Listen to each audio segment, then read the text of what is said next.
बहुत ही प्यारे विद्यार्थियों, एक बार फिर मैं इस वीडियो के जरिए तुहाडे सन्मुख हाँ।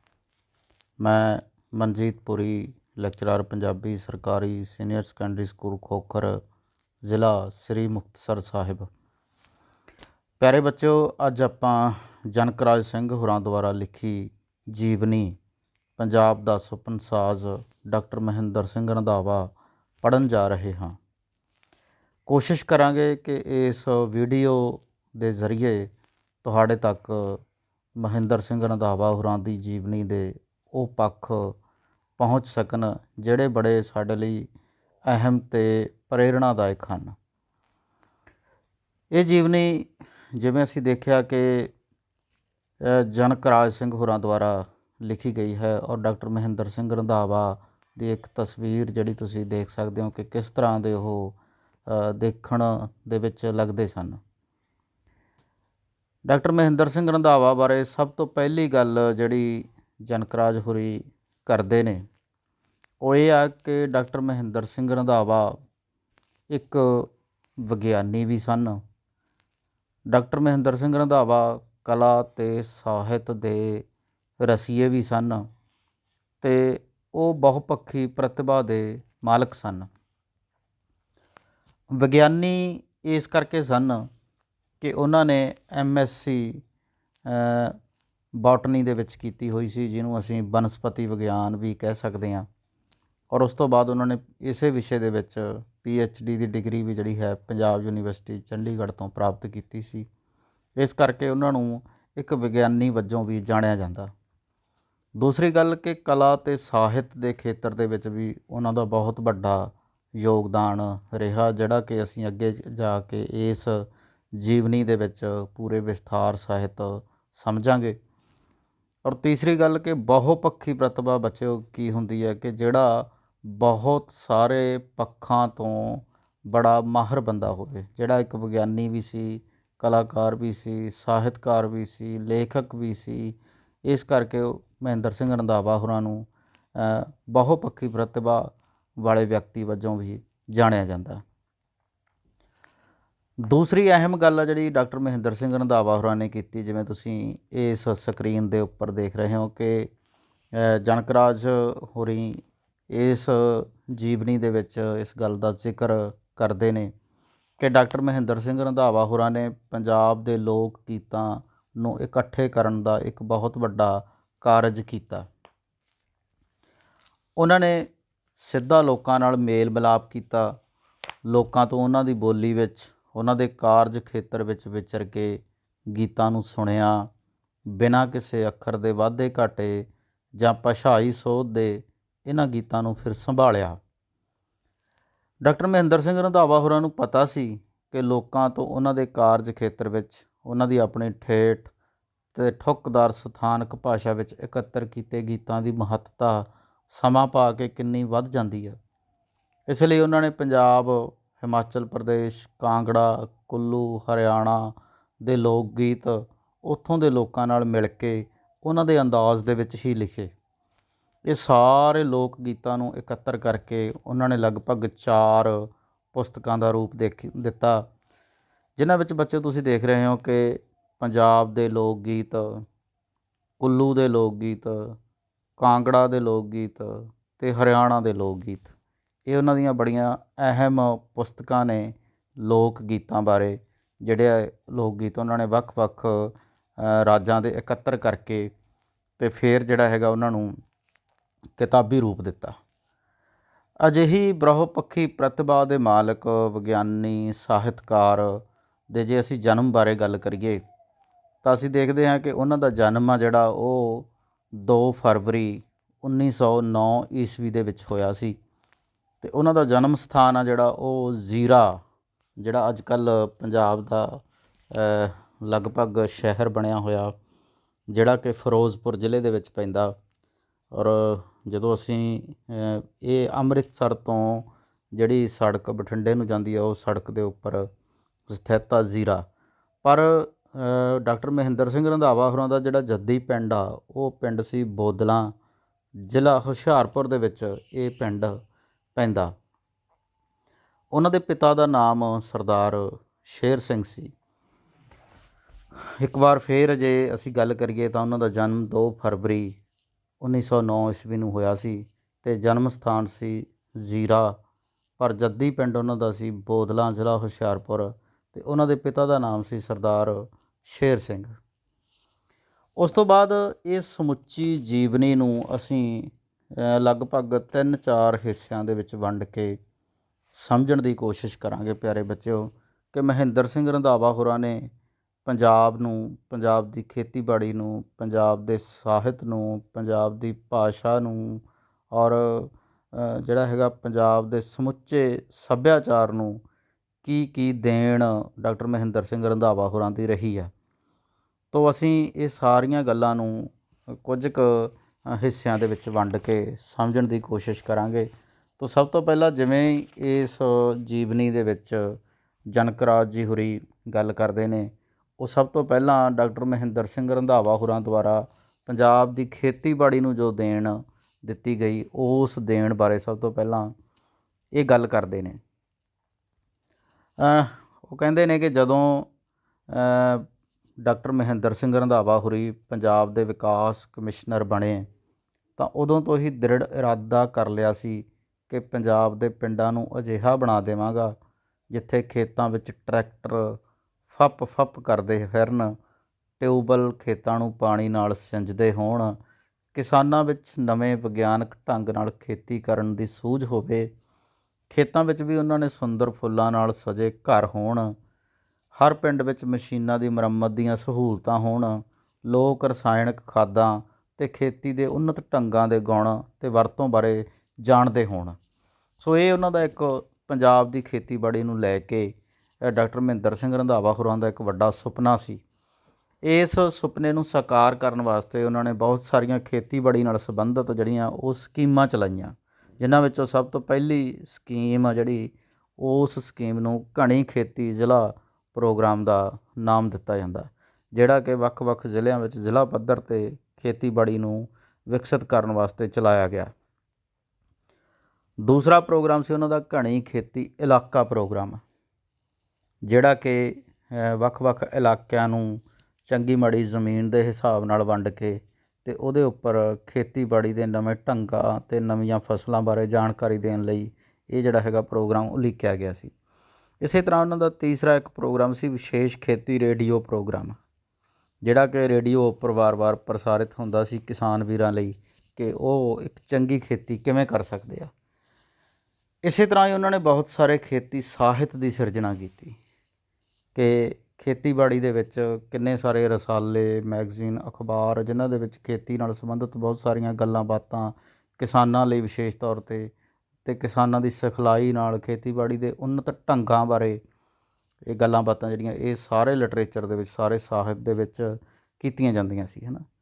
ਸੋ ਭਾਰਤੀ ਖੇਤੀਬਾੜੀ, ਪਸ਼ੂ ਪਾਲਣ, ਫਲਾਂ ਫੁੱਲਾਂ ਦੀ ਖੋਜ, ਵਿਕਾਸ ਦੇ ਖੇਤਰ ਵਿੱਚ ਡਾਕਟਰ ਮਹਿੰਦਰ ਸਿੰਘ ਰੰਧਾਵਾ ਹੋਰਾਂ ਦਾ ਇੱਕ ਯੋਗਦਾਨ ਆ ਜਿਹੜਾ ਬਹੁਤ ਵੱਡਾ ਰਿਹਾ।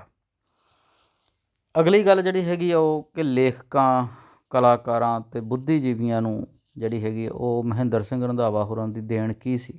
ਪਹਿਲਾਂ ਅਸੀਂ ਗੱਲ ਕੀਤੀ ਕਿ ਉਹਨਾਂ ਦੀ ਜਿਹੜੀ ਹੈਗੀ ਸਾਡੀ ਪੰਜਾਬ ਦੀ ਖੇਤੀਬਾੜੀ ਨੂੰ ਕੀ ਦੇਣ ਸੀ, ਕਿ ਅਸੀਂ ਦੇਖਿਆ ਕਿ ਉਹਨਾਂ ਨੇ ਕਿੰਨੀਆਂ ਸਕੀਮਾਂ ਪੰਜਾਬ ਦੀ ਖੇਤੀਬਾੜੀ ਨੂੰ ਵਿਕਸਿਤ ਕਰਨ ਵਾਸਤੇ ਚਲਾਈਆਂ। ਤਾਂ ਪਿਆਰੇ ਬੱਚਿਓ, ਮਹਿੰਦਰ ਸਿੰਘ ਰੰਧਾਵਾ ਹੋਰਾਂ ਦੀ ਇੱਕ ਖਾਸ ਗੱਲ ਇਹ ਵੀ ਸੀ ਕਿ ਉਹ ਜਿਹੜੇ ਵੀ ਕੰਮ ਨੂੰ ਕਰਦੇ ਸੀਗੇ ਬੜੀ ਸੁਹਿਰਦਤਾ ਨਾਲ ਕਰਦੇ ਸੀ, ਬੜੀ ਦ੍ਰਿੜਤਾ ਨਾਲ ਕਰਦੇ ਸੀਗੇ ਅਤੇ ਕਦੇ ਕਿਸੇ ਕੰਮ ਦੇ ਵਿੱਚ ਆਲਸ ਨਹੀਂ ਵਰਤਦੇ ਸੀਗੇ, ਸੁਸਤ ਨਹੀਂ ਹੁੰਦੇ ਸੀਗੇ। ਅਤੇ ਇੱਕ ਹੋਰ ਖ਼ਾਸ ਗੱਲ ਕਿ ਮੈਂ ਮਹਿੰਦਰ ਸਿੰਘ ਰੰਧਾਵਾ ਹੋਰਾਂ ਦੀ ਸਵੈ ਜੀਵਨੀ ਪੜ੍ਹੀ ਸੀ ਬੱਚਿਓ, ਬੜੀ ਪ੍ਰੇਰਨਾਦਾਇਕ ਸਵੈ ਜੀਵਨੀ। ਉਹਨਾਂ ਦੇ ਜੀਵਨ, ਉਹਨਾਂ ਦਾ ਆਪਣਾ ਜੀਵਨ ਬੜਾ ਸੰਘਰਸ਼ ਭਰਿਆ ਰਿਹਾ। ਬਹੁਤ ਲੰਬਾ ਸਮਾਂ ਉਹ ਜਿਹੜੀ ਹੈਗੀ ਇੰਡੀਅਨ ਸਿਵਲ ਸਰਵਿਸਿਜ਼ ਦੇ ਐਗਜ਼ਾਮ ਦੀ ਤਿਆਰੀ ਕਰਦੇ ਰਹੇ ਅਤੇ ਘੰਟਿਆਂ ਬੱਧੀ ਜਿਹੜੇ ਹੈਗੇ ਪੜ੍ਹਦੇ ਰਹਿੰਦੇ ਸੀਗੇ ਅਤੇ ਫਿਰ ਕਿਤੇ ਜਾ ਕੇ ਉਹਨਾਂ ਦੀ ਮਿਹਨਤ ਦਾ ਮੁੱਲ ਉਹਨਾਂ ਨੂੰ ਮਿਲਿਆ ਸੀਗਾ ਅਤੇ ਫਿਰ ਉਹ ਇੱਕ ਉੱਚ ਅਹੁਦੇ 'ਤੇ ਪਹੁੰਚੇ ਸੀ। ਪਰ ਉੱਚ ਅਹੁਦੇ 'ਤੇ ਪਹੁੰਚ ਕੇ ਉਹਨਾਂ ਨੇ ਆਪਣਾ ਜਿਹੜਾ ਹੈਗਾ ਵਿਰਸਾ, ਪੰਜਾਬ ਦਾ ਸੱਭਿਆਚਾਰ ਔਰ ਆਪਣੀ ਜੰਮਣ ਭੋਏ ਆਪਣੀ ਧਰਤੀ ਨੂੰ ਕਦੇ ਭੁੱਲਿਆ ਨਹੀਂ। ਇਸੇ ਕਰਕੇ ਹੀ ਉਹਨਾਂ ਨੇ ਪੰਜਾਬ ਦੀ ਖੇਤੀਬਾੜੀ, ਪੰਜਾਬ ਦੇ ਕਲਾਕਾਰਾਂ, ਬੁੱਧੀਜੀਵੀਆਂ, ਲੇਖਕਾਂ, ਭਾਸ਼ਾ ਸਾਹਿਤ ਲਈ ਬਹੁਤ ਸਾਰਾ ਕੰਮ ਕੀਤਾ। ਤੋ ਇਸ ਸਾਡੇ ਸਿਲੇਬਸ ਦੇ ਵਿੱਚ ਸ਼ਾਮਲ ਸਵੈ ਜੀਵਨੀ ਦੇ ਅਨੁਸਾਰ ਡਾਕਟਰ ਮਹਿੰਦਰ ਸਿੰਘ ਰੰਧਾਵਾ ਹੋਰਾਂ ਦੀ ਜਿਹੜੀ ਕਲਾਕਾਰਾਂ, ਲੇਖਕਾਂ ਅਤੇ ਬੁੱਧੀਜੀਵੀਆਂ ਨੂੰ ਦੇਣ ਸੀ, ਉਹਨੂੰ ਅਸੀਂ ਦੋ ਪ੍ਰਮੁੱਖ ਗੱਲਾਂ 'ਚ ਵੰਡ ਸਕਦੇ ਹਾਂ।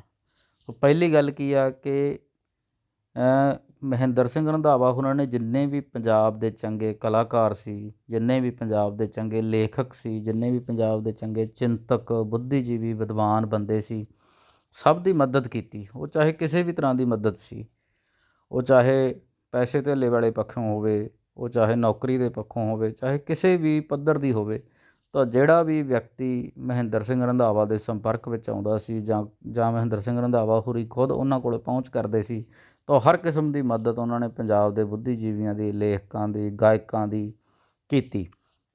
ਦੂਸਰਾ ਕੰਮ ਉਹਨਾਂ ਨੇ ਜਿਹੜਾ ਬੜਾ ਖੂਬਸੂਰਤ ਇਹ ਕੀਤਾ ਕਿ ਪੰਜਾਬ ਦੇ ਬਹੁਤ ਸਾਰੇ ਕਲਾਕਾਰਾਂ ਨੂੰ, ਬਹੁਤ ਸਾਰੇ ਲੇਖਕਾਂ ਨੂੰ, ਬਹੁਤ ਸਾਰੇ ਵਿਦਵਾਨਾਂ ਨੂੰ ਉਹਨਾਂ ਨੇ ਰੁਜ਼ਗਾਰ ਵੀ ਦਿੱਤਾ। ਉਹਨਾਂ ਨੂੰ ਬਹੁਤ ਸਾਰੇ ਮਹਿਕਮਿਆਂ ਦੇ ਵਿੱਚ, ਬਹੁਤ ਸਾਰੇ ਵਿਭਾਗਾਂ ਦੇ ਵਿੱਚ ਉਹ ਨੌਕਰੀ ਦਿੱਤੀ। ਅਤੇ ਉਸ ਨੌਕਰੀ ਦੇ ਆਸਰੇ ਲੇਖਕ, ਗਾਇਕ, ਬੁੱਧੀਜੀਵੀ, ਕਲਾਕਾਰ ਆਪਣਾ ਰੁਜ਼ਗਾਰ ਚਲਾਉਣ ਦੇ ਵਿੱਚ, ਆਪਣਾ ਘਰ-ਬਾਰ ਪਾਲਣ ਦੇ ਵਿੱਚ ਕਾਮਯਾਬ ਹੋ ਸਕੇ।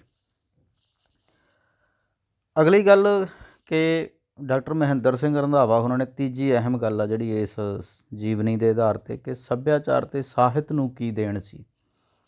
ਜੇ ਮੈਂ ਸਾਹਿਤ ਦੀ ਦੇਣ ਬਾਰੇ ਗੱਲ ਸ਼ੁਰੂ ਕਰਾਂ ਤਾਂ ਪਹਿਲਾਂ ਤਾਂ ਮੈਂ ਇਹੀ ਗੱਲ ਪਿਛਲੀ ਗੱਲ ਨਾਲ ਜੋੜਨੀ ਸਾਡੇ ਲਈ ਬੈਟਰ ਰਹੂਗੀ ਬੱਚਿਓ, ਕਿ ਅਸੀਂ ਪਹਿਲਾਂ ਗੱਲ ਕਰਕੇ ਹਟੇ ਹਾਂ ਕਿ ਡਾਕਟਰ ਮਹਿੰਦਰ ਸਿੰਘ ਰੰਧਾਵਾ ਹੋਰਾਂ ਨੇ ਪੰਜਾਬ ਦੀ ਖੇਤੀਬਾੜੀ ਨੂੰ ਵਿਕਸਿਤ ਕਰਨ ਵਾਸਤੇ ਬਹੁਤ ਸਾਰੇ ਪ੍ਰੋਗਰਾਮ ਚਲਾਏ, ਬਹੁਤ ਉਹਨਾਂ ਨੇ ਕੰਮ ਕੀਤਾ।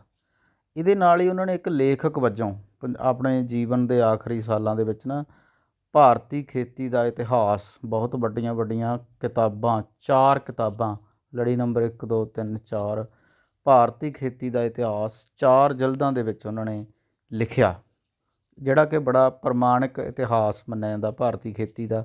ਔਰ ਭਾਰਤੀ ਖੇਤੀਬਾੜੀ ਨਾਲ ਸੰਬੰਧਿਤ ਮਹਿਕਮੇ ਨੂੰ ਔਰ ਜਿੰਨੇ ਵੀ ਆਫੀਸਰਸ ਨੇ ਜਾਂ ਜਿਹੜੇ ਇਸ ਖੇਤਰ ਦੇ ਵਿੱਚ ਕੰਮ ਕਰ ਰਹੇ ਨੇ, ਉਹਨਾਂ ਨੂੰ ਇਹ ਕਿਤਾਬਾਂ ਜ਼ਰੂਰ ਪੜ੍ਹਨੀਆਂ ਚਾਹੀਦੀਆਂ ਨੇ। ਦੂਸਰੀ ਜਿਹੜੀ ਮਹਿੰਦਰ ਸਿੰਘ ਰੰਧਾਵਾ ਹੋਰਾਂ ਦੀ ਸੱਭਿਆਚਾਰ ਨੂੰ ਵੱਡੀ ਦੇਣ ਸੀ, ਉਹ ਸੀ ਪੇਂਡੂ ਅਜਾਇਬ ਘਰ, ਜਿਹੜਾ ਕਿ ਉਹਨਾਂ ਨੇ ਪੰਜਾਬ ਐਗਰੀਕਲਚਰ ਯੂਨੀਵਰਸਿਟੀ ਲੁਧਿਆਣੇ ਦੇ ਵਿੱਚ ਬਣਾਇਆ। ਅਤੇ ਮਹਿੰਦਰ ਸਿੰਘ ਰੰਧਾਵਾ ਹੋਰਾਂ ਦੀ ਇਹ ਵੱਡੀ ਗੱਲ ਸੀ ਕਿ ਉਹ ਪੰਜਾਬ ਦੇ ਸੱਭਿਆਚਾਰ ਅਤੇ ਸਾਹਿਤ ਨੂੰ ਬਹੁਤ ਮੁਹੱਬਤ ਕਰਦੇ ਸੀ। ਰੰਧਾਵਾ ਜੀ ਇਸ ਪ੍ਰਭਾਵ ਬਾਰੇ ਸਪਸ਼ਟ ਸਨ ਕਿ ਪੰਜਾਬ ਦੀ ਰੌਸ਼ਨੀ ਪੰਜਾਬ ਦੇ ਘਰਾਂ ਦੀਆਂ ਅੰਦਰਲੀਆਂ ਨੁੱਕਰਾਂ ਤੱਕ ਪਹੁੰਚ ਰਹੀ ਹੈ। ਉਹਨਾਂ ਨੂੰ ਵਿਸ਼ਵਾਸ ਹੋ ਗਿਆ ਸੀ ਕਿ ਸਾਡੇ ਬਹੁਤ ਸਾਰੀਆਂ ਚੀਜ਼ਾਂ ਨੇ ਉਹ ਸਾਡੇ ਵਿਰਸੇ ਦੇ ਵਿੱਚੋਂ ਘਿਰ ਰਹੀਆਂ ਨੇ, ਖਤਮ ਹੋ ਰਹੀਆਂ ਨੇ, ਜਿਵੇਂ ਚੱਕੀ, ਚਿਮਟਾ, ਚਰਖਾ, ਪੀੜ੍ਹੀਆਂ, ਮੂਹੜੇ। ਉਹਨਾਂ ਨੂੰ ਲੱਗਿਆ ਕਿ ਹੌਲੀ ਹੌਲੀ ਸਾਰੀ ਜ਼ਿੰਦਗੀ 'ਚੋਂ ਇਹ ਇੱਕ ਨਾ ਇੱਕ ਦਿਨ ਖਤਮ ਹੋ ਜਾਣੇ ਆ।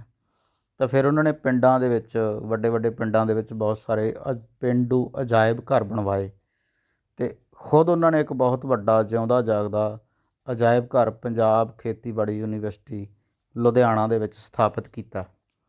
ਉਸ ਅਜਾਇਬ ਘਰ ਦੇ ਵਿੱਚ ਪਿਆਰੇ ਬੱਚਿਓ ਪਿੰਡਾਂ ਦੇ ਵਿੱਚ ਵਰਤੀਆਂ ਜਾਂਦੀਆਂ ਚੀਜ਼ਾਂ ਉਹਨਾਂ ਨੇ ਇਕੱਠੀਆਂ ਕੀਤੀਆਂ, ਪੁਰਾਣੀਆਂ ਚੀਜ਼ਾਂ ਜਿਹੜੀਆਂ ਸਾਡੇ ਵਿਰਸੇ ਵਿੱਚੋਂ ਖਤਮ ਹੋ ਰਹੀਆਂ ਸੀ, ਜਿਵੇਂ ਪੁਰਾਣੇ ਵੱਡੇ ਵੱਡੇ ਪਿੱਤਲ ਦੇ ਥਾਲ, ਕੌਲੇ, ਗਲਾਸ, ਛੰਨੇ, ਅਤੇ ਸਾਡੇ ਪੁਰਾਣੇ ਸਿੰਚਾਈ ਦਾ ਸਿਸਟਮ ਸੀ ਜਿਹਦੇ ਵਿੱਚ ਖੂਹ ਦੀਆਂ ਟਿੰਡਾਂ, 1-2 ਸ਼ਬਦ ਹੋਰ ਆਉਂਦੇ ਨੇ ਇਸ ਲੈਸਨ ਦੇ ਵਿੱਚ, ਝਵੱਕੜੀ, ਬੈੜ, ਇਹ ਸਾਰੀਆਂ ਚੀਜ਼ਾਂ ਇਕੱਠੀਆਂ ਕਰਕੇ ਉਸ ਪੇਂਡੂ ਅਜਾਇਬ ਘਰ ਜਿਹੜਾ ਪੰਜਾਬ ਐਗਰੀਕਲਚਰ ਯੂਨੀਵਰਸਿਟੀ ਲੁਧਿਆਣਾ ਦੇ ਵਿੱਚ ਬਣਾਇਆ, ਉਹਦੇ ਵਿੱਚ ਰੱਖੀਆਂ। ਬੱਚੇ ਉਹਦੇ 'ਚ ਝਵੱਕੜੀ, ਬੈੜ, ਟਿੰਡਾਂ ਕੀ ਚੀਜ਼ ਨੇ, ਆਪਾਂ ਅੱਗੇ ਚੱਲ ਕੇ ਤੁਹਾਨੂੰ ਇਹ ਵਿਸਥਾਰ ਸਹਿਤ ਸਮਝਾਉਣ ਦੀ ਕੋਸ਼ਿਸ਼ ਕਰਾਂਗੇ ਕਿ ਇਹ ਕੀ ਹੁੰਦੀਆਂ ਨੇ। ਉਹ ਸਾਰੀਆਂ ਚੀਜ਼ਾਂ ਡਾਕਟਰ ਮਹਿੰਦਰ ਸਿੰਘ ਰੰਧਾਵਾ ਹੋਰਾਂ ਨੇ ਇਕੱਠੀਆਂ ਕਰਕੇ ਇੱਕ ਪੇਂਡੂ ਅਜਾਇਬ ਘਰ ਆ ਜਿਹੜਾ ਉਹ ਪੰਜਾਬ ਐਗਰੀਕਲਚਰ ਯੂਨੀਵਰਸਿਟੀ ਲੁਧਿਆਣਾ ਦੇ ਵਿੱਚ ਸਥਾਪਿਤ ਕੀਤਾ। ਦੂਸਰੀ ਦੇਣ ਜਿਹੜੀ ਹੈ ਸਾਹਿਤ ਨੂੰ ਡਾਕਟਰ ਮਹਿੰਦਰ ਸਿੰਘ ਰੰਧਾਵਾ ਹੋਰਾਂ ਦੀ ਵੱਡੀ ਇਹ ਆ ਕਿ ਜਦੋਂ ਉਹ ਟ੍ਰਿਬਿਊਨ ਟਰਸਟੀ ਬਣੇ, ਟ੍ਰਿਬਿਊਨ ਦੇ ਟਰਸਟ ਦੇ ਮੈਂਬਰ ਬਣੇ, ਪੰਜਾਬੀ ਟ੍ਰਿਬਿਊਨ ਦਾ ਇੱਕ ਟਰਸਟ ਬਣਿਆ ਹੋਇਆ, ਉਸ ਦੇ ਟਰਸਟੀ ਜਦੋਂ ਉਹ ਬਣੇ ਤਾਂ ਉਹਨਾਂ ਨੇ ਪੰਜਾਬੀ ਟ੍ਰਿਬਿਊਨ ਅਖਬਾਰ ਸ਼ੁਰੂ ਕਰਵਾਇਆ ਕਿ ਵੀ ਜੇ ਉਸ ਤੋਂ ਪਹਿਲਾਂ ਜਿਹੜਾ ਟ੍ਰਿਬਿਊਨ ਅਖਬਾਰ ਆ ਉਹ ਇੰਗਲਿਸ਼ ਦੇ ਵਿੱਚ ਛਪਦਾ ਹੁੰਦਾ ਸੀਗਾ, ਦੀ ਟ੍ਰਿਬਿਊਨ। ਪਰ ਮਹਿੰਦਰ ਸਿੰਘ ਰੰਧਾਵਾ ਜਦੋਂ ਉਸ ਟ੍ਰਿਬਿਊਨ ਟਰਸਟ ਦੇ ਟਰਸਟੀ ਬਣੇ, ਮੈਂਬਰ ਬਣੇ, ਤਾਂ ਉਹਨਾਂ ਨੇ ਜ਼ੋਰ ਪਾ ਕੇ ਪੰਜਾਬੀ ਟ੍ਰਿਬਿਊਨ ਅਖਬਾਰ ਆ ਜਿਹੜਾ ਉਹ ਸ਼ੁਰੂ ਕਰਾਇਆ, ਅਤੇ ਜਿਹਦੇ ਕਰਕੇ ਪੰਜਾਬੀ ਬੋਲੀ ਜਿਹੜੀ ਹੈਗੀ ਉਹ ਵਿਕਸਿਤ ਹੋਣੀ ਸ਼ੁਰੂ ਹੋਈ। ਉਹਦੇ ਵਿੱਚ ਪੰਜਾਬੀ ਟ੍ਰਿਬਿਊਨ ਅਖਬਾਰ ਦਾ ਯੋਗਦਾਨ ਬੜਾ ਵਡਮੁੱਲਾ ਰਿਹਾ ਹੁਣ ਤੱਕ। ਔਰ ਇਹ ਮਹਿੰਦਰ ਸਿੰਘ ਰੰਧਾਵਾ ਹੋਰਾਂ ਦੀ ਇਹ ਖਾਸੀਅਤ ਇਹ ਵੀ ਸੀ ਕਿ ਉਹ ਆਪ ਵੀ ਜਿਹੜੀ ਗੱਲਬਾਤ ਕਰਦੇ ਸੀ ਉਹ ਜ਼ਿਆਦਾਤਰ ਨਾ ਪੰਜਾਬੀ ਦੇ ਵਿੱਚ ਗੱਲਬਾਤ ਕਰਦੇ ਸੀ, ਚਾਹੇ ਉਹ ਬਹੁਤ ਪੜ੍ਹੇ ਲਿਖੇ ਸੀਗੇ, ਬੜੀ ਵੱਡੀ ਪ੍ਰੀਖਿਆ ਜਿਹੜੀ ਹੈ ਹਿੰਦੁਸਤਾਨ ਦੀ ਸਭ ਤੋਂ ਵੱਡੀ ਪ੍ਰੀਖਿਆ ਪਾਸ ਕਰਕੇ ਉਹ ਜਿਹੜੇ ਹੈਗੇ ਇੱਕ ਕਾਬਿਲ ਆਫਿਸਰ ਬਣੇ ਸੀਗੇ, ਪਰ ਉਹ ਆਪ ਜਦੋਂ ਵੀ ਗੱਲ ਕਰਦੇ ਸੀ ਤਾਂ ਪੰਜਾਬੀ ਦੇ ਵਿੱਚ ਕਰਦੇ ਸੀ। ਜੇ ਕੋਈ ਆ ਕੇ ਉਹਨਾਂ ਨਾਲ ਕੋਈ ਅੰਗਰੇਜ਼ੀ 'ਚ ਗੱਲਬਾਤ ਕਰਦਾ ਸੀਗਾ ਇੰਟਰਵਿਊ ਦੇਣ ਸਮੇਂ ਜਾਂ ਗੱਲਬਾਤ ਕਰਨ ਸਮੇਂ, ਤਾਂ ਉਹਨੂੰ ਟੋਕ ਦਿੰਦੇ ਸੀਗੇ ਕਿ ਯਾਰ ਤੇਰੀ ਮਾਤ ਭਾਸ਼ਾ ਪੰਜਾਬੀ ਆ ਅਤੇ ਤੂੰ ਪੰਜਾਬੀ 'ਚ ਗੱਲ ਕਰ। ਉਹ ਚਾਹੁੰਦੇ ਸੀ ਕਿ ਸਾਰੇ ਲੋਕ ਪੰਜਾਬੀ ਬੋਲਣ ਅਤੇ ਪੰਜਾਬੀ ਨੂੰ ਮੁਹੱਬਤ ਕਰਨ। ਇਹ ਮਹਿੰਦਰ ਸਿੰਘ ਰੰਧਾਵਾ ਹੋਰਾਂ ਦਾ ਪੰਜਾਬੀ ਪ੍ਰਤੀ ਮੁਹੱਬਤ ਸੀ ਅਤੇ ਪਿਆਰ ਸੀ। ਇਹ ਵੀ ਉਹਨਾਂ ਦੀ ਇੱਕ ਬਹੁਤ ਵੱਡੀ ਇੱਕ ਕਾਬਿਲ ਆਫਿਸਰ ਦੀ ਪੰਜਾਬ ਦੇ ਸੱਭਿਆਚਾਰ ਨੂੰ ਅਤੇ ਸਾਹਿਤ ਨੂੰ ਵੱਡੀ ਦੇਣ ਮੰਨੀ ਜਾਂਦੀ ਹੈ। ਇਸੇ ਤਰ੍ਹਾਂ ਹੀ ਪੰਜਾਬੀ ਭਾਸ਼ਾ ਬਾਰੇ ਮੈਂ ਹੁਣ ਗੱਲ ਕਰ ਚੁੱਕਿਆ ਬੱਚਿਓ ਕਿ ਉਹਨਾਂ ਨੇ ਪੰਜਾਬੀ ਭਾਸ਼ਾ ਨੂੰ ਪ੍ਰਫੁੱਲਿਤ ਕਰਨ ਵਾਸਤੇ ਬਹੁਤ ਸਾਰਾ ਜਿਹੜਾ ਕੰਮ ਆ ਉਹ ਕੀਤਾ। ਅੱਗੇ ਜੇ ਅਸੀਂ ਨਜ਼ਰ ਮਾਰੀਏ ਤਾਂ ਪੰਜਾਬ ਦਾ ਜਿਹੜਾ ਸਭ ਤੋਂ ਸੋਹਣਾ ਸ਼ਹਿਰ ਮੰਨਿਆ ਜਾਂਦਾ ਇਹਨਾਂ ਦਿਨਾਂ ਦੇ ਵਿੱਚ, ਜਾਂ ਕਾਫੀ ਸਮੇਂ ਤੋਂ ਮੰਨਿਆ ਜਾਂਦਾ ਰਿਹਾ, ਉਹ ਹੈ ਚੰਡੀਗੜ੍ਹ। ਉਸ ਚੰਡੀਗੜ੍ਹ ਨੂੰ ਆਧੁਨਿਕ ਰੂਪ ਦੇਣ ਦੇ ਵਿੱਚ ਡਾਕਟਰ ਮਹਿੰਦਰ ਸਿੰਘ ਰੰਧਾਵਾ ਹੋਰਾਂ ਦਾ ਇੱਕ ਬਹੁਤ ਵੱਡਾ ਯੋਗਦਾਨ ਆ। ਡਾਕਟਰ ਮਹਿੰਦਰ ਸਿੰਘ ਰੰਧਾਵਾ ਜਦੋਂ ਚੰਡੀਗੜ੍ਹ ਦੇ ਜਿਹੜੇ ਹੈਗੇ ਕਮਿਸ਼ਨਰ ਬਣੇ ਸੀਗੇ, ਤਾਂ ਉਹਨਾਂ ਨੇ ਫਿਰ ਉੱਥੇ ਚੰਡੀਗੜ੍ਹ ਦੇ ਵਿੱਚ ਬਹੁਤ ਸਾਰਾ ਕੰਮ ਕੀਤਾ, ਜਿਹਦੇ ਵਿੱਚ ਸਭ ਤੋਂ ਪਹਿਲਾਂ ਜਿਹੜਾ ਚੰਡੀਗੜ੍ਹ ਦਾ ਰੋਜ਼ ਗਾਰਡਨ ਹੈ ਉਹ ਡਾਕਟਰ ਮਹਿੰਦਰ ਸਿੰਘ ਰੰਧਾਵਾ ਹੋਰਾਂ ਦੀ ਦੇਖ ਰੇਖ ਦੇ ਵਿੱਚ ਬਣਿਆ। ਕਹਿੰਦੇ ਵੀ ਜੇ ਜਿੱਦਾਂ ਜਨਕ ਰਾਜ ਜਿਨ੍ਹਾਂ ਨੇ ਸਵੈ ਜੀਵਨੀ ਲਿਖੀ ਆ ਉਹ ਲਿਖਦੇ ਨੇ ਕਿ ਜਿਨ੍ਹਾਂ ਨੇ ਇਹ ਜੀਵਨੀ ਲਿਖੀ ਲਿਖਦੇ ਨੇ ਕਿ ਜੇ ਚੰਡੀਗੜ੍ਹ ਅੱਜ ਇੰਨਾ ਸੋਹਣਾ ਹੈ ਤਾਂ ਇਹ ਡਾਕਟਰ ਰੰਧਾਵਾ ਦਾ ਫੁੱਲਾਂ ਬੂਟਿਆਂ ਅਤੇ ਸੋਹਣੇ ਦਰੱਖਤਾਂ ਨਾਲ ਪਿਆਰ ਦੇ ਸਦਕਾ ਹੀ ਹੈ। ਚੰਡੀਗੜ੍ਹ ਦੇ ਰੋਜ਼ ਗਾਰਡਨ ਵਿੱਚ 1000 ਤੋਂ ਵੱਧ ਗੁਲਾਬ ਦੇ ਫੁੱਲਾਂ ਦੀਆਂ ਵੰਨਗੀਆਂ ਜਿਹੜੀਆਂ ਦੂਜੇ ਮੁਲਕਾਂ ਅਤੇ ਰਾਜਾਂ ਤੋਂ ਉਚੇਚੇ ਤੌਰ 'ਤੇ ਮੰਗਵਾਈਆਂ ਗਈਆਂ ਸੀ। ਇਹ ਸਾਰਾ ਕੰਮ ਡਾਕਟਰ ਮਹਿੰਦਰ ਸਿੰਘ ਰੰਧਾਵਾ ਹੋਰਾਂ ਦੀ ਦੇਖ ਰੇਖ 'ਚ ਹੋ ਰਿਹਾ ਸੀ। ਚੰਡੀਗੜ੍ਹ ਦੀਆਂ ਸੜਕਾਂ ਦੇ ਦੋਹੀਂ ਪਾਸੇ ਲਾਉਣ ਵਾਲੀ ਸਜਾਵਟੀ ਬੂਟੇ, ਦਰੱਖਤ ਦੂਰ ਦੁਰਾਡੀਆਂ ਧਰਤੀਆਂ ਤੋਂ ਮੰਗਵਾਏ ਗਏ ਸੀ। ਇਸੇ ਤਰ੍ਹਾਂ ਡਾਕਟਰ ਰੰਧਾਵਾ ਵੱਲੋਂ ਚੰਡੀਗੜ੍ਹ ਦੇ ਸੈਕਟਰ 10 ਵਿੱਚ ਬਣਾਈ ਵੱਡੇ ਕਲਾਕਾਰਾਂ ਦੀਆਂ ਕਲਾਕ੍ਰਿਤਾਂ ਲਈ ਪ੍ਰਦਰਸ਼ਨੀ ਆਮ ਦਰਸ਼ਕਾਂ ਲਈ ਬੜਾ ਖਿੱਚ ਦਾ ਕੇਂਦਰ ਰਹਿੰਦੀ ਸੀਗੀ। ਸੋ ਰੋਜ਼ ਗਾਰਡਨ ਦੇ ਵਿੱਚ ਹਜ਼ਾਰਾਂ ਕਿਸਮਾਂ ਦੇ ਫੁੱਲ ਅਤੇ ਦਰੱਖਤ ਜੋ ਵੀ ਚੰਡੀਗੜ੍ਹ ਦੇ ਵਿੱਚ ਲੱਗੇ ਉਹ ਡਾਕਟਰ ਮਹਿੰਦਰ ਸਿੰਘ ਰੰਧਾਵਾ ਹੋਰਾਂ ਦੀ ਹਿੰਮਤ ਅਤੇ ਲਗਨ ਦਾ ਸਿੱਟਾ ਨੇ, ਅਤੇ ਚੰਡੀਗੜ੍ਹ ਦੀ ਖੂਬਸੂਰਤੀ ਜਿਸ ਕਰਕੇ ਬਰਕਰਾਰ ਹੋਈ। ਇਸੇ ਤਰ੍ਹਾਂ ਹੀ ਉਹਨਾਂ ਨੇ ਦੂਸਰਾ ਜਿਹੜਾ ਅਹਿਮ ਕੰਮ ਇਹ ਵੀ ਕੀਤਾ ਕਿ ਜਿੱਥੇ ਕਿ ਜੇ ਰੋਜ਼ ਗਾਰਡਨ ਬਣਿਆ ਹੋਇਆ, ਰੋਜ਼ ਗਾਰਡਨ ਦੇ ਉੱਤਰ ਵਾਲੇ ਹਿੱਸੇ ਵਿੱਚ ਪੰਜਾਬ ਦੇ ਸਾਹਿਤਕਾਰਾਂ, ਨਾਟਕਕਾਰਾਂ ਅਤੇ ਕਲਾਕਾਰਾਂ ਦੀਆਂ ਸ਼ਖਸੀਅਤਾਂ ਨੂੰ ਉੱਚਾ ਚੁੱਕਣ ਲਈ ਪੰਜਾਬ ਕਲਾ ਪ੍ਰੀਸ਼ਦ ਨਾਂ ਦੀ ਇੱਕ ਸੰਸਥਾ ਸਥਾਪਿਤ ਕੀਤੀ। ਇਸ ਸੰਸਥਾ ਵਿੱਚ ਜਿੱਥੇ ਕੋਮਲ ਕਲਾਵਾਂ ਨਾਲ ਜੁੜਨ ਵਾਲੇ ਲੋਕ ਇੱਕ ਦੂਜੇ ਨਾਲ ਵਿਚਾਰ ਵਟਾਂਦਰਾ ਕਰਕੇ ਆਪਣੇ ਤਜਰਬਿਆਂ ਨੂੰ ਅਮੀਰ ਬਣਾ ਸਕਦੇ ਸੀ, ਉੱਥੇ ਨਾਲ ਉਹ ਬਹੁਤ ਸਾਰੇ ਜਿਹੜੇ ਹੈਗੇ ਸਾਹਿਤਕ ਅਤੇ ਸੱਭਿਆਚਾਰਕ ਪ੍ਰੋਗਰਾਮ ਵੀ ਕਰਦੇ ਰਹਿੰਦੇ ਸੀ। ਡਾਕਟਰ ਮਹਿੰਦਰ ਸਿੰਘ ਰੰਧਾਵਾ ਖੁਦ ਇਸ ਕਲਾ ਪ੍ਰੀਸ਼ਦ ਦੇ ਪਹਿਲੇ ਪ੍ਰਧਾਨ ਬਣੇ ਅਤੇ ਉਹਨਾਂ ਪੁਰਾਣੀ ਅਤੇ ਨਵੀਂ ਪੀੜ੍ਹੀ ਦੇ ਹਜ਼ਾਰਾਂ ਕਲਾਕਾਰਾਂ ਨੂੰ ਉਤਸ਼ਾਹ ਦੇ ਕੇ ਉਹਨਾਂ ਦੀ ਕਲਾ ਦੀ ਕਦਰ ਕੀਤੀ ਅਤੇ ਆਮ ਲੋਕਾਂ ਦੀ ਪਹੁੰਚ ਦੇ ਕਾਬਲ ਬਣਾਇਆ। ਅੱਜ ਕੱਲ੍ਹ ਉਸੇ ਹੀ ਥਾਂ 'ਤੇ ਕਲਾ ਪ੍ਰੀਸ਼ਦ ਦੇ ਵਿੱਚ ਹੀ ਉਹਨਾਂ ਦੀ ਯਾਦ ਦੇ ਵਿੱਚ ਡਾਕਟਰ ਮਹਿੰਦਰ ਸਿੰਘ ਰੰਧਾਵਾ ਆਡੀਟੋਰੀਅਮ ਬਣਿਆ ਹੋਇਆ, ਜਿੱਥੇ ਬਹੁਤ ਸਾਰੇ ਜਿਹੜੇ ਪ੍ਰੋਗਰਾਮ ਆ ਉਹ ਲਗਾਤਾਰ ਚੱਲਦੇ ਰਹਿੰਦੇ ਨੇ।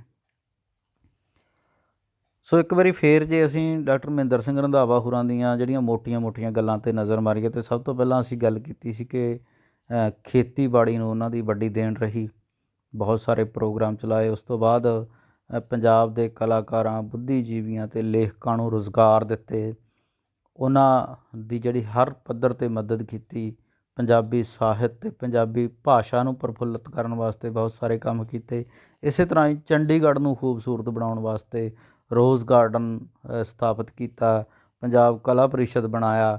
ਇਹ ਡਾਕਟਰ ਮਹਿੰਦਰ ਸਿੰਘ ਰੰਧਾਵਾ ਹੋਰਾਂ ਦੁਆਰਾ ਕੀਤੇ ਗਏ ਵੱਡੇ ਕੰਮ ਸੀ। ਸੋ ਇਹ ਪੰਜਾਬ ਦੀ ਧਰਤੀ ਨੂੰ ਅਥਾਹ ਪਿਆਰ ਕਰਨ ਵਾਲਾ, ਇੰਨੀ ਵਿਸ਼ਾਲ ਸੋਚ ਵਾਲਾ ਮਨੁੱਖ ਡਾਕਟਰ ਮਹਿੰਦਰ ਸਿੰਘ ਰੰਧਾਵਾ, ਅਚਾਨਕ ਉਹਨਾਂ ਨੂੰ ਦਿਲ ਦੀ ਹਰਕਤ ਬੰਦ ਹੋ ਗਈ ਅਤੇ ਉਹ 3 ਮਾਰਚ 1986 ਈਸਵੀ ਨੂੰ ਜਿਹੜਾ ਹੈ ਉਹਨਾਂ ਦਾ ਦੇਹਾਂਤ ਹੋ ਗਿਆ। ਸੋ ਪਿਆਰੇ ਬੱਚੋ, ਮਹਿੰਦਰ ਸਿੰਘ ਰੰਧਾਵਾ ਹੋਰਾਂ ਨੂੰ ਪੰਜਾਬ ਦੇ ਬਹੁਤ ਸਾਰੇ ਲੇਖਕਾਂ, ਸਾਹਿਤਕਾਰਾਂ, ਬੁੱਧੀਜੀਵੀਆਂ ਵੱਲੋਂ ਪੰਜਾਬ ਦਾ 6ਵਾਂ ਦਰਿਆ ਕਹਿ ਕੇ ਵੀ ਨਵਾਜਿਆ ਗਿਆ ਕਿ ਪਹਿਲਾਂ ਪੰਜਾਬ ਦੇ ਵਿੱਚ 5 ਦਰਿਆ ਸੀ, ਸਤਲੁਜ, ਬਿਆਸ, ਰਾਵੀ, ਚਨਾਬ, ਜਿਹਲਮ, ਅਤੇ 6ਵਾਂ ਦਰਿਆ ਡਾਕਟਰ ਮਹਿੰਦਰ ਸਿੰਘ ਰੰਧਾਵਾ ਸਨ, ਜਿਨ੍ਹਾਂ ਨੇ ਪੰਜਾਬ ਦੀ ਤਰੱਕੀ ਲਈ, ਪੰਜਾਬ ਦੇ ਵਿਕਾਸ ਲਈ, ਪੰਜਾਬ ਦੇ ਸੱਭਿਆਚਾਰ, ਸਾਹਿਤ, ਭਾਸ਼ਾ, ਕਲਾ ਲਈ ਅਣਥੱਕ ਅਤੇ ਬਹੁਤ ਸਾਰਾ ਕੰਮ ਕੀਤਾ। 3 ਮਾਰਚ 1986 ਈਸਵੀ ਨੂੰ ਡਾਕਟਰ ਮਹਿੰਦਰ ਸਿੰਘ ਰੰਧਾਵਾ ਹੋਰਾਂ ਦਾ ਦੇਹਾਂਤ ਹੋ ਗਿਆ। ਇਸ ਜੀਵਨੀ ਦੇ ਵਿੱਚ ਬੱਚਿਓ, ਜਿਵੇਂ ਮੈਂ ਪਹਿਲਾਂ ਗੱਲ ਕਰਕੇ ਹਟਿਆ ਕਿ ਕੁਝ ਕੁ ਅਜਿਹੇ ਸ਼ਬਦ ਆਏ ਜਿਹੜੇ ਸਾਨੂੰ ਸਮਝਣ ਸਮਝਾਉਣ ਦੇ ਵਿੱਚ ਦਿੱਕਤ ਆ ਸਕਦੀ ਆ, ਔਖੇ ਲੱਗ ਸਕਦੇ, ਅਤੇ ਮੈਂ ਉਹ ਕੁਝ ਕੁ ਸ਼ਬਦ ਤੁਹਾਡੇ ਨਾਲ ਸਾਂਝੇ ਕਰਦਾ ਜਿਨ੍ਹਾਂ ਬਾਰੇ ਉਹਨਾਂ ਨੇ ਗੱਲ ਕੀਤੀ ਹੈ ਇਸ ਪਾਠ ਦੇ ਵਿੱਚ। ਤਾਂ ਉਹਨਾਂ ਦੇ ਵਿੱਚੋਂ ਸਭ ਤੋਂ ਪਹਿਲਾ ਸ਼ਬਦ ਹੈ ਟਿੰਡ। ਉਹਨਾਂ ਨੇ ਕਿਹਾ ਨਾ ਕਿ ਉਹ ਜਿਹੜਾ ਉਹਨਾਂ ਨੇ ਪੰਜਾਬ ਐਗਰੀਕਲਚਰ ਯੂਨੀਵਰਸਿਟੀ ਲੁਧਿਆਣਾ ਦੇ ਵਿੱਚ ਜਿਹੜਾ ਹੈਗਾ ਅਜਾਇਬ ਘਰ ਸਥਾਪਿਤ ਕੀਤਾ ਸੀ, ਉਹਦੇ ਵਿੱਚ ਉਹਨਾਂ ਨੇ ਮਿੱਟੀ ਦੀਆਂ ਟਿੰਡਾਂ, ਬੈੜ, ਝਵੱਕੜੀ, ਇੱਦਾਂ ਦੀ ਚੀਜ਼ਾਂ ਲਿਆ ਕੇ ਰੱਖੀਆਂ ਸੀ। ਤਾਂ ਬੱਚੋ, ਟਿੰਡ ਕੀ ਹੁੰਦੀ ਆ, ਬੈੜ ਕੀ ਹੁੰਦੀ ਆ, ਝਵੱਕੜੀ ਕੀ ਹੁੰਦੀ ਆ, ਮੈਂ ਤੁਹਾਨੂੰ ਉਹ ਵੀ ਸਮਝਾਉਣ ਦੀ ਕੋਸ਼ਿਸ਼ ਕਰਾਂਗਾ। ਤਾਂ ਟਿੰਡ ਕੀ ਚੀਜ਼ ਆ ਬੱਚਿਓ ਕਿ ਟਿੰਡ ਮਿੱਟੀ ਜਾਂ ਲੋਹੇ ਦਾ ਬਣਿਆ ਇੱਕ ਗੜਵੇ ਦੀ ਸ਼ਕਲ ਦਾ ਭਾਂਡਾ ਹੁੰਦਾ। ਇਸ ਦੀ ਵਰਤੋਂ ਖੂਹ ਵਿੱਚੋਂ ਪਾਣੀ ਬਾਹਰ ਕੱਢਣ ਲਈ ਕੀਤੀ ਜਾਂਦੀ ਹੈ। ਖੂਹ ਵਿੱਚੋਂ ਪਾਣੀ ਬਾਹਰ ਕੱਢਣ ਲਈ ਹਲਟ ਦੀ ਮਾਲ ਨਾਲ ਟਿੰਡਾਂ ਬੰਨ੍ਹ ਕੇ ਉਹਨਾਂ ਨੂੰ ਖੂਹ ਵਿੱਚ ਉਤਾਰਿਆ ਜਾਂਦਾ ਹੈ ਅਤੇ ਉਹ ਪਾਣੀ ਨਾਲ ਭਰ ਕੇ ਬਾਹਰ ਆ ਜਾਂਦੀਆਂ। ਤਾਂ ਬੱਚੋ, ਇਸ ਤਸਵੀਰ ਦੇ ਵਿੱਚ ਜੇ ਤੁਹਾਨੂੰ ਦਿਖਾਇਆ ਜਾਵੇ ਤਾਂ ਜਿਹੜੇ ਆ ਨਿੱਕੇ ਨਿੱਕੇ ਡੋਲ ਇਹ ਵਾਲੇ ਲੱਗੇ ਹੋਏ ਆ, ਆਹ ਮਿੱਟੀ ਦੇ ਬਣੇ ਹੋਏ ਨਿੱਕੇ ਨਿੱਕੇ ਭਾਂਡੇ ਆ ਜਿਹੜੇ ਇਹ ਵਾਲੇ, ਜਿਨ੍ਹਾਂ 'ਤੇ ਮੈਂ ਨਿਸ਼ਾਨ ਲਗਾ ਰਿਹਾ, ਇਹਨਾਂ ਨੂੰ ਟਿੰਡਾਂ ਕਿਹਾ ਜਾਂਦਾ, ਜਿਹੜੀਆਂ ਇਸ ਰੁੱਖ ਘੁੰਮਦੀਆਂ ਨੇ, ਖੂਹ ਦੇ ਵਿੱਚ ਜਾਂਦੀਆਂ ਨੇ ਅਤੇ ਪਾਣੀ ਨਾਲ ਭਰ ਕੇ ਬਾਹਰ ਆ ਜਾਂਦੀਆਂ ਨੇ। ਪਾਣੀ ਨਾਲ ਭਰ ਕੇ ਜਦੋਂ ਬਾਹਰ ਆਉਂਦੀਆਂ ਅਤੇ ਇਹ ਇੱਧਰਲੇ ਪਾਸੇ ਪਾਣੀ ਡੁੱਲ ਕੇ ਅਤੇ ਫਿਰ ਇੱਧਰ ਖੇਤਾਂ ਨੂੰ ਅੱਗੇ ਜਾਈ ਜਾਂਦਾ। ਸੋ ਇਹਨਾਂ ਨੂੰ ਜਿਹੜਾ ਹੈਗਾ ਪਿਆਰੇ ਬੱਚਿਓ ਟਿੰਡਾਂ ਕਿਹਾ ਜਾਂਦਾ ਸੀ। ਅਗਲਾ ਸ਼ਬਦ ਆ ਸਾਡੇ ਕੋਲ ਬੈੜ। ਬੈੜ ਖੂਹ ਵਿੱਚੋਂ ਪਾਣੀ ਦੀਆਂ ਭਰੀਆਂ ਟਿੰਡਾਂ ਨੂੰ ਉੱਪਰ ਲਿਆਉਣ ਵਾਲੇ ਲੱਕੜ ਜਾਂ ਲੋਹੇ ਦੇ ਬਣੇ ਚੱਕਰ ਨੂੰ ਕਿਹਾ ਜਾਂਦਾ ਸੀ। ਬੈੜ ਦੇ ਘੁੰਮਣ ਨਾਲ ਮਾਲ ਨਾਲ ਬੰਨ੍ਹੀਆਂ ਹੋਈਆਂ ਟਿੰਡਾਂ ਖੂਹ ਵਿੱਚੋਂ ਪਾਣੀ ਦੀਆਂ ਭਰ ਭਰ ਕੇ ਬਾਹਰ ਆਉਂਦੀਆਂ ਸਨ ਅਤੇ ਪਾੜਛੇ ਵਿੱਚ ਪਾਣੀ ਡੋਲ ਕੇ ਵਾਪਸ ਖੂਹ ਵਿੱਚ ਚਲੀਆਂ ਜਾਂਦੀਆਂ ਸਨ। ਸੋ ਬੱਚੋ, ਜਿਸ ਚੱਕਰ ਦੇ ਉੱਪਰ ਟਿੰਡਾਂ ਬੰਨ੍ਹੀਆਂ ਜਾਂਦੀਆਂ ਸੀ ਉਸ ਚੱਕਰ ਨੂੰ ਬੈੜ ਕਿਹਾ ਜਾਂਦਾ ਸੀਗਾ। ਜਿਵੇਂ ਅਸੀਂ ਇਸ ਤਸਵੀਰ ਰਾਹੀਂ ਸਮਝਣ ਦੀ ਕੋਸ਼ਿਸ਼ ਕਰਦੇ ਹਾਂ। ਦੇਖੋ ਬੱਚੋ, ਆਹ ਜਿਹੜੀਆਂ ਨੇ ਹੈ ਨਾ, ਜਿਨ੍ਹਾਂ 'ਤੇ ਮੈਂ ਨਿਸ਼ਾਨ ਲਗਾ ਰਿਹਾ, ਇਹ ਤਾਂ ਹੈਗੀਆਂ ਨੇ ਟਿੰਡਾਂ, ਲੇਕਿਨ ਜਿਹੜਾ ਆਹ ਚੱਕਰ ਆ, ਗੋਲ ਚੱਕਰ, ਜਿਹਦੇ ਉੱਪਰ ਇਹ ਟਿੰਡਾਂ ਬੰਨ੍ਹੀਆਂ ਹੋਈਆਂ ਨੇ, ਆ ਜਿਹਦੇ 'ਚ ਆ ਡੰਡੇ ਜਿਹੇ ਲੱਗੇ ਹੋਏ ਆ, ਸਾਰਾ ਚੱਕਰ ਬਣ ਗਿਆ, ਇਸ ਚੱਕਰ ਨੂੰ ਬੱਚਿਓ ਬੈੜ ਕਿਹਾ ਜਾਂਦਾ। ਇਹ ਬੈੜ ਪਹਿਲੇ ਲੱਕੜ ਦੇ ਵੀ ਬਣੇ ਹੁੰਦੇ ਸੀ ਅਤੇ ਫਿਰ ਹੌਲੀ ਹੌਲੀ ਸਮੇਂ ਦੇ ਬਦਲਣ ਨਾਲ ਇਹ ਲੋਹੇ ਦੇ ਬਣਨ ਲੱਗ ਗਏ। ਕਿਸੇ ਵੇਲੇ ਬੈੜ ਬੱਚਿਓ ਲੱਕੜ ਦੀ ਬਣੀ ਹੁੰਦੀ ਸੀ ਅਤੇ ਇਹ ਜਿਹੜੀਆਂ ਟਿੰਡਾਂ ਨੇ ਇਹ ਮਿੱਟੀ ਦੀਆਂ ਬਣੀਆਂ ਹੁੰਦੀਆਂ ਸੀ, ਜਿੱਦਾਂ ਸਾਡੇ ਘੜੇ ਜਿਸ ਕਿਸਮ ਦੇ ਬਣੇ ਹੁੰਦੇ ਆ। ਪਰ ਹੌਲੀ ਹੌਲੀ ਜਿਵੇਂ ਜਿਵੇਂ ਜਿਹੜਾ ਹੈਗਾ ਸਾਇੰਸ ਨੇ ਤਰੱਕੀ ਕੀਤੀ ਅਤੇ ਫਿਰ ਇਹ ਜਿਹੜੀ ਬੈੜ ਆ ਇਹ ਲੋਹੇ ਦੀ ਬਣਨੀ ਸ਼ੁਰੂ ਹੋ ਗਈ ਅਤੇ ਟਿੰਡਾਂ ਵੀ ਜਿਹੜੀਆਂ ਹੈਗੀਆਂ ਲੋਹੇ ਦੇ ਪਾੜਛੇ ਜੇ ਬਣਾ ਕੇ ਲੋਕਾਂ ਨੇ ਲੋਹੇ ਦੀਆਂ ਬਣਾ ਕੇ ਲਾਉਣੀਆਂ ਸ਼ੁਰੂ ਕਰ ਦਿੱਤੀਆਂ ਸੀ। ਅਤੇ ਅੱਜ ਕੱਲ੍ਹ ਬੱਚਿਓ ਇਹ ਜਿਹੜਾ ਖੂਹ ਦੇ ਵਿੱਚੋਂ ਪਾਣੀ ਕੱਢਣ ਦਾ ਇਹ ਸਾਰਾ ਸਿਸਟਮ ਸੀਗਾ। ਅੱਜ ਕੱਲ੍ਹ ਖੂਹਾਂ ਦੀ ਜਗ੍ਹਾ 'ਤੇ ਟਿਊਬਵੈੱਲ ਲੱਗ ਗਏ ਨੇ, ਮੋਟਰਾਂ ਲੱਗ ਗਈਆਂ, ਅਤੇ ਇਹ ਵੀ ਜਿਹੜਾ ਹੈਗਾ ਸਾਡੇ ਵਿਰਸੇ ਦੇ ਵਿੱਚੋਂ ਇਹ ਚੀਜ਼ਾਂ ਸਾਰੀਆਂ ਜਿਹੜੀਆਂ ਲਗਭਗ ਅਲੋਪ ਹੋ ਗਈਆਂ ਨੇ, ਹੈ ਨਾ। ਅੱਗੇ ਸ਼ਬਦ ਵਿੱਚ ਚਵੱਕਲੀ। ਚਵੱਕਲੀ ਪੁਰਾਣੇ ਸਮਿਆਂ ਵਿੱਚ ਖੂਹ ਵਿੱਚੋਂ ਪਾਣੀ ਕੱਢਣ ਲਈ ਹਲਟ ਦੀ ਵਰਤੋਂ ਕੀਤੀ ਜਾਂਦੀ ਸੀ, ਅਤੇ ਹਲਟ ਦੀ ਬੈੜ ਨੂੰ ਘੁਮਾਉਣ ਵਾਲੇ ਲੋਹੇ ਜਾਂ ਲੱਕੜ ਦੇ ਖੜ੍ਹੇ ਰੁੱਖ ਘੁੰਮਣ ਵਾਲੇ ਚੱਕਰ ਨੂੰ ਚਵੱਕਲੀ ਕਿਹਾ ਜਾਂਦਾ ਸੀ। ਗਾਦੀ ਦੀ ਸਹਾਇਤਾ ਨਾਲ ਪਸ਼ੂ ਢੋਲ ਨੂੰ ਘੁਮਾਉਂਦੇ। ਢੋਲ ਦੇ ਬੁੜੀਏ ਚਵੱਕਲੀ ਦੇ ਬੁੜੀਆਂ ਵਿੱਚ ਫਸ ਕੇ ਚਵੱਕਲੀ ਨੂੰ ਘੁਮਾਉਂਦੇ, ਅਤੇ ਲੱਠ ਦੀ ਸਹਾਇਤਾ ਨਾਲ ਚਵੱਕਲੀ ਬੈੜ ਨੂੰ ਘੁਮਾਉਂਦੀ, ਅਤੇ ਬੈੜ ਉੱਤੇ ਟਿੰਡਾਂ ਦੀ ਮਾਲ ਚੱਲਦੀ ਰਹਿੰਦੀ ਸੀ। ਬੱਚਿਓ, ਅਸੀਂ ਇਹਨੂੰ ਇੱਕ ਤਸਵੀਰ ਰਾਹੀਂ ਸਮਝਦੇ ਹਾਂ। ਦੇਖੋ, ਆਹ ਸਾਡੇ ਕੋਲ ਚਵੱਕਲੀ ਹੈ, ਇਹ ਵਾਲੀ ਜਿਹੜੀ ਖੜ੍ਹੇ ਰੁੱਖ ਵਾਲੀ ਹੈ, ਅਤੇ ਆਹ ਜਿਹੜੀਆਂ ਜਿੱਦਾਂ ਅਸੀਂ ਪਹਿਲਾਂ ਗੱਲ ਕਰਕੇ ਹਟੇ ਹਾਂ ਕਿ ਉਹ ਕਹਿੰਦਾ ਕਿ ਖੜ੍ਹੇ ਰੁੱਖ ਘੁੰਮਣ ਵਾਲੇ ਚੱਕਰ ਨੂੰ ਚਵੱਕਲੀ ਕਿਹਾ ਜਾਂਦਾ ਸੀ। ਗਾਦੀ ਦੀ ਸਹਾਇਤਾ ਨਾਲ ਪਸ਼ੂ ਢੋਲ ਨੂੰ ਘੁਮਾਉਂਦੇ, ਅਤੇ ਢੋਲ ਦੇ ਬੂੜੀਏ ਕੀ ਹੁੰਦੇ ਬੱਚੇ, ਜਿਹੜੇ ਆਹ ਨਿੱਕੇ ਨਿੱਕੇ ਨਿੱਕੇ ਨਿੱਕੇ ਦੰਦੇ ਲੱਗੇ ਹੋਏ, ਜਿਨ੍ਹਾਂ ਨੂੰ ਅਸੀਂ ਕਹਿੰਦੇ ਨੇ, ਉੱਧਰੋਂ ਇਹਦੇ ਵਿੱਚ ਆ ਦੰਦੇ ਲੱਗੇ ਹੋਏ ਆ। ਆਹ ਤਾਂ ਹੈਗੀ ਸਾਡੀ ਬੱਚੋ ਬੈੜ, ਅਤੇ ਆਹ ਹੈਗਾ ਸਾਡਾ ਢੋਲ। ਆਹ ਢੋਲ ਦੇ ਜਿਹੜੇ ਹੈਗੇ ਆ ਬੂੜੀਏ ਜਾਂ ਦੰਦੇ, ਅਤੇ ਆਹ ਜਿਹੜੇ ਹੈਗੇ ਆ ਚਵੱਕਲੀ ਦੇ ਦੰਦੇ, ਇੱਕ ਦੂਜੇ ਨਾਲ ਫਸ ਜਾਂਦੇ ਸੀ। ਬੈੜ ਨੂੰ ਜਿਹੜਾ ਹੈਗਾ ਢੋਲ ਨੂੰ ਬਲਦਾਂ ਦੀ ਜਾਂ ਊਠ ਦੀ ਮਦਦ ਦੇ ਨਾਲ ਘੁਮਾਇਆ ਜਾਂਦਾ ਸੀ, ਅਤੇ ਜਦੋਂ ਇਹ ਦੰਦੇ ਇੱਕ ਦੂਜੇ ਫਸਦੇ ਸੀ, ਉਹਦੇ ਨਾਲ ਫਿਰ ਜਿਹੜਾ ਹੈ ਚਵੱਕਲੀ ਘੁੰਮਦੀ ਸੀ। ਚਵੱਕਲੀ ਦੇ ਘੁੰਮਣ ਦੇ ਨਾਲ ਫਿਰ ਖੂਹ ਵਿਚਲੀ ਬੈੜ ਘੁੰਮਦੀ ਸੀ, ਅਤੇ ਬੈੜ ਦੇ ਘੁੰਮਣ ਨਾਲ ਫਿਰ ਟਿੰਡਾਂ ਜਿਹੜੀਆਂ ਖੂਹ ਦੇ ਵਿੱਚ ਜਾਂਦੀਆਂ ਸੀ, ਅਤੇ ਖੂਹ ਦੇ ਵਿੱਚੋਂ ਭਰ ਕੇ ਬਾਹਰ ਆਉਂਦੀਆਂ ਸੀ, ਅਤੇ ਬਾਹਰ ਆ ਕੇ ਜਿਹੜਾ ਹੈਗਾ ਫਿਰ ਉਹ ਇਸ ਤਰ੍ਹਾਂ ਸਾਡੀ ਖੇਤੀ ਦੀ ਜਿਹੜੀ ਹੈਗੀ ਉਹ ਸਿੰਚਾਈ ਕੀਤੀ ਜਾਂਦੀ ਸੀ। ਤੋ ਇਹ ਸਾਡਾ ਅੱਜ ਦਾ ਜਿਹੜਾ ਹੈਗਾ ਲੈਕਚਰ ਸੀਗਾ ਪਿਆਰੇ ਬੱਚਿਓ।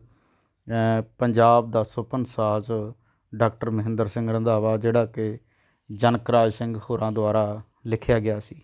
ਇੱਕ ਵਾਰ ਫਿਰ ਮੈਂ ਜੇ ਮੋਟਾ ਤੁਹਾਨੂੰ ਦੱਸਣਾ ਚਾਹਾਂ ਤਾਂ ਡਾਕਟਰ ਮਹਿੰਦਰ ਸਿੰਘ ਰੰਧਾਵਾ ਹੋਰਾਂ ਦਾ ਜਨਮ 2 ਫਰਵਰੀ 1909 ਈਸਵੀ ਨੂੰ ਜ਼ੀਰਾ ਵਿਖੇ ਹੋਇਆ ਸੀ। ਉਹਨਾਂ ਨੇ ਪੰਜਾਬੀ ਸਾਹਿਤ ਸੱਭਿਆਚਾਰ ਲਈ ਬਹੁਤ ਸਾਰਾ ਕੰਮ ਕੀਤਾ, ਪੰਜਾਬ ਦੀ ਖੇਤੀਬਾੜੀ ਲਈ ਬਹੁਤ ਸਾਰਾ ਕੰਮ ਕੀਤਾ, ਪੰਜਾਬ ਦੇ ਸੱਭਿਆਚਾਰ ਅਤੇ ਸਾਹਿਤ ਨੂੰ ਬਹੁਤ ਵਡਮੁੱਲੀ ਦੇਣ ਦਿੱਤੀ, ਪੰਜਾਬੀ ਦੇ ਲੋਕ ਗੀਤਾਂ ਨੂੰ ਇਕੱਠੇ ਕਰਕੇ ਛਾਪਣ ਦਾ ਬਹੁਤ ਵੱਡਾ ਕੰਮ ਕੀਤਾ। ਇਸ ਤੋਂ ਇਲਾਵਾ ਉਹਨਾਂ ਨੇ ਪੰਜਾਬ ਦੀ ਖੇਤੀਬਾੜੀ ਨੂੰ ਬਹੁਤ ਵੱਡੀ ਦੇਣ ਦਿੱਤੀ। ਇਸ ਤੋਂ ਇਲਾਵਾ ਉਹਨਾਂ ਨੇ ਚੰਡੀਗੜ੍ਹ ਸ਼ਹਿਰ ਨੂੰ ਖੂਬਸੂਰਤ ਬਣਾਉਣ ਵਾਸਤੇ ਜਿਹੜਾ ਹੈਗਾ ਬੜਾ ਅਣਥੱਕ ਕੰਮ ਕੀਤਾ। ਪੰਜਾਬੀ ਭਾਸ਼ਾ ਦੀ ਪ੍ਰਫੁੱਲਤਾ ਲਈ ਬਹੁਤ ਸਾਰਾ ਕੰਮ ਕੀਤਾ, ਅਤੇ ਅੰਤ ਜਿਹੜਾ ਹੈ ਉਹਨਾਂ ਨੇ ਫਿਰ ਕਿਸੇ ਵੇਲੇ ਉਹਨਾਂ ਨੇ ICS ਇੰਡੀਅਨ ਸਿਵਲ ਸਰਵਿਸਿਜ਼ ਦਾ ਇਮਤਿਹਾਨ ਪਾਸ ਕਰਕੇ ਅਤੇ ਜਿਹੜਾ ਹੈਗਾ ਇੱਕ ਉੱਚ ਅਹੁਦੇ 'ਤੇ ਪਹੁੰਚੇ, ਜਿਹੜਾ ਕਿ ਉਹਨਾਂ ਨੇ 1934 ਈਸਵੀ ਦੇ ਵਿੱਚ ਪਾਸ ਕੀਤਾ ਸੀਗਾ। 1934 ਈਸਵੀ ਦੇ ਵਿੱਚ ICS ਯਾਨੀ ਕਿ ਇੰਡੀਅਨ ਸਿਵਲ ਸਰਵਿਸਿਜ਼ ਦਾ ਟੈਸਟ ਪਾਸ ਕਰਕੇ ਉਹ ਵੱਖ-ਵੱਖ ਉੱਚ ਅਹੁਦਿਆਂ 'ਤੇ ਰਹੇ, ਅਤੇ ਅੰਤ ਉਹ 3 ਮਾਰਚ 1986 ਈਸਵੀ ਨੂੰ ਇਸ ਦੁਨੀਆ ਨੂੰ ਸਦਾ ਲਈ ਅਲਵਿਦਾ ਕਹਿ ਗਏ। ਪੰਜਾਬ ਦੇ ਇਸ 6ਵੇਂ ਦਰਿਆ ਨੂੰ ਰਹਿੰਦੀ ਦੁਨੀਆ ਤੱਕ ਹਮੇਸ਼ਾ ਯਾਦ ਰੱਖਿਆ ਜਾਊਗਾ। ਉਹਨਾਂ ਦੀ ਦੇਣ ਨੂੰ ਹਮੇਸ਼ਾ ਲੋਕ ਆਪਣੇ ਦਿਲਾਂ ਵਿੱਚ ਸਾਂਭ ਕੇ ਰੱਖਣਗੇ। ਸੋ ਇਹ ਅੱਜ ਦਾ ਸਾਡਾ ਵਿਸ਼ਾ ਸੀ ਪਿਆਰੇ ਬੱਚਿਓ। ਆਸ ਕਰਦੇ ਹਾਂ ਕਿ ਤੁਸੀਂ ਇਸ ਨੂੰ ਸਮਝ ਲਿਆ ਹੋਊਗਾ। ਬਹੁਤ ਬਹੁਤ ਧੰਨਵਾਦ।